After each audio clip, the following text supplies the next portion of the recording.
جس دن آسمان ایسا ہو جائے گا جیسے پگھلا ہوا تانبا، اور پہاڑ ایسے جیسے رنگین اون، اور کوئی دوست کسی دوست کو نہ پوچھے گا حالانکہ ایک دوسرے کو سامنے دیکھ رہے ہوں گے۔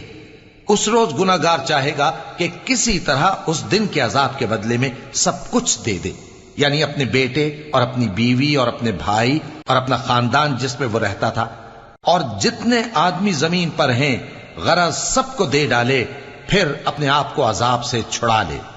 لیکن ایسا ہرگز نہیں ہوگا۔ وہ بھڑکتی ہوئی آگ ہے، کھال ادھیڑ کر کلیجہ نکال لینے والی۔ وہ ان لوگوں کو اپنی طرف بلائے گی جنہوں نے دین حق سے اعراض کیا اور منہ پھیر لیا، اور مال جمع کیا پھر سینت سینت کر رکھا۔ کچھ شک نہیں کہ انسان کم حوصلہ پیدا ہوا ہے، جب اسے تکلیف پہنچتی ہے تو گھبرا اٹھتا ہے، اور جب